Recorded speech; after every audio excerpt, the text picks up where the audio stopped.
Israel కి iron dome, అమెరికాకి golden dome, చైనాకి మరో డోమ్. మరి మనకే ఉంది? మన పక్కలో బల్లాల నుంచి రక్షించుకునే రక్షక కవచం మన దగ్గర ఏముంది అని ఇన్నాళ్లు కలవరపడ్డాం. దానికి సంబంధించి అహోరాత్రులు కష్టపడ్డారు. చివరికి సాధించింది ఇండియా. చైనా, పాక్ లాంటి దేశాలతో యుద్ధాలకి కాలు దువ్వే పరిస్థితి వస్తే మనం ఎలా మన దేశాన్ని కాపాడుకోవాలి? సో ఇలాంటి దేశాల బారి నుంచి శాంతి కాముక దేశమైన మనకి ఎప్పటికైనా ముప్పే. అందుకే మన దేశ రక్షణకు కావాలి ఒక డోమ్. అలాంటి డోమే మన DRDO శాస్త్రవేత్తలు డెవలప్ చేశారు. శత్రువుల గగనతలం నుంచి దాడి చేస్తే దాన్ని విస్పష్టంగా పసిగట్టేందుకు కీలక టెక్నాలజీని సమకూర్చారు. తొలిసారిగా ఫోటానిక్ రాడార్ని రూపొందించింది DRDO. దీంతో ఇలాంటి టెక్నాలజీ ఉన్న అతి కొద్ది దేశాల సరసన ఇప్పుడు భారత్ కూడా చేరింది. ప్రస్తుతం ఉపయోగిస్తున్న సైనిక్ రాడార్ వ్యవస్థలు 1940s కాలం నాటివి. అంటే దాదాపు అవుట్డేటెడ్ టెక్నాలజీ అన్నమాట. ఇప్పటి వరకు శత్రు దాడుల్ని పసిగట్టేందుకు రేడియో ఫ్రీక్వెన్సీ తరంగాల్ని ఉపయోగించేవాళ్ళం.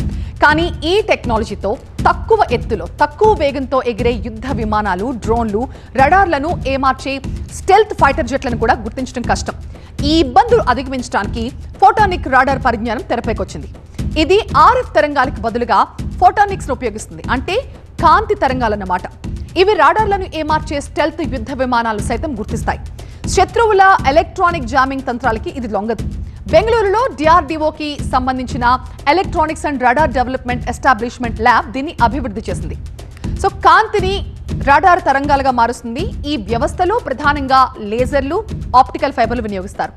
సంప్రదాయ RF రాడార్లకు బ్యాండ్విడ్త్ పరిమితులుంటాయి. ఫోటానిక్ రాడార్లకు స్పెక్ట్రమ్కు ఎలాంటి పరిమితులు ఉండవు.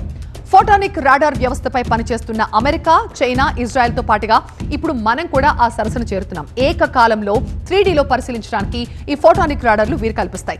వేగం, ఖచ్చితత్వం విషయంలో వీటికి అసలు తిరిగే లేదని చెప్తున్నారు. సంప్రదాయ రాడార్లు గుర్తించలేని స్టెల్త్ యుద్ధ విమానాలను కూడా ఇవి కనిపెట్టేస్తాయి. డ్రోన్లు, క్షిపణులను ఇవి పసిగట్టగలవు. ప్రత్యర్థులపై దాడులతో పాటుగా నిఘాకి కూడా ఉపయోగపడతాయి. శత్రు దళాల జామింగ్ వ్యవస్థను కనిపెట్టగలుగుతాయి.